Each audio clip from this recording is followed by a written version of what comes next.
Everyone, welcome to Crave Study Tamil. இந்த வீடியோவில் நம்ம என்ன பார்க்க போகிறோம்னா 7th standard annual exam question paper பார்க்கலாம். அது ரொம்பவே உங்களுக்கு இம்பார்ட்டண்டானது. ஃபஸ்ட்டு நீங்கள் என்ன பண்ணணும்னா 1 மார்க்ஸ் எல்லாமே புக் பேக்கில் இருக்கிறத தரவு பண்ணிவிடுங்க. தரவு பண்ணிட்டீங்கனாலே போதும், நம்மளுக்கு அழகாக 25 மார்க்ஸ் கிட்ட ஸ்கோர் பண்ணலாம். சப்போஸ் உங்களுக்கு creative questions R book inside கேட்கலன்னா 30 மார்க்ஸ்மே ஸ்கோர் பண்ணிடலாம். எப்படின்னு பார்க்கலாம் வாங்க. First choose the best. உங்களுக்கு 10 மார்க்ஸ்க்கு இருக்குது. அதுக்கடுத்து ஃபில்லப்ஸ் ஒரு 5 மார்க்ஸ்.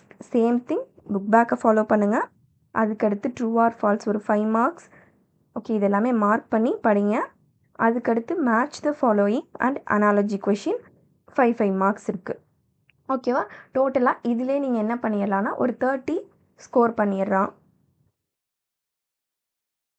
அடுத்து 2 மார்க்ஸ் கேட்குறாங்க. 2 மார்க்ஸ் 10 கொஷின்ஸ் நீங்கள் அட்டன் பண்ணணும். 10 கொஷின்ஸ் நீங்கள் அட்டன் பண்ணணும்னா இங்கே கொடுத்துருக்க கொஷின் நம்பர் 31 ஸ்டார்ட் பண்ணி 42 வரைக்கும் நீங்கள் தரவாக படிச்சுக்கணும். வித்தவுட் சாய்ஸில் படிங்க. இங்கே கொடுத்துருக்க கொஷின்ஸ் 2 மார்க்ஸ் எல்லாமே, ஏன்னா அப்போ தான் நம்மளால் இதில் வர கொஷின்ஸை எக்ஸாமில் அட்டன் பண்ண முடியும். ஓகே, அதுக்கடுத்து ஃபைனல் பார்ட் ரொம்பவே ஈஸி. Answer the following. என்னென்னா நமக்கு 5 மார்க் கொஷின் இங்கே நம்ம கேட்குறாங்க. 2 கொஷின்ஸ் நம்ம அட்டன் பண்ணணும். ஓகேவா? Question number 43 and 44. Answer any one. 43ல் ஒன்று ஆன்சர் பண்ணும், நெக்ஸ்ட்டு 44ல் ஒன்று ஆன்சர் பண்ண போகிறீங்க. இதுக்கு வித்தவுட் சாய்ஸ்.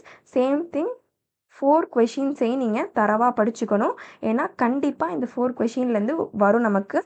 ஸோ சாய்ஸ் இல்லாமல் படிங்க. வேறு ஏதாச்சும் டவுட்ஸ் இருந்துச்சுனாலும் கமெண்ட்ஸில் கேளுங்க.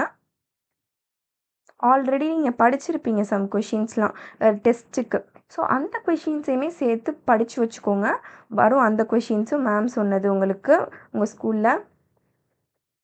இந்த வீடியோ உங்களுக்கு யூஸ்ஃபுல்லாக இருந்துச்சுன்னா நம்ம சேனலுக்கு சப்ஸ்கிரைப் பண்ணிக்கோங்க. நெக்ஸ்ட் வீடியோவில் மீட் பண்ணலாம். பாய்.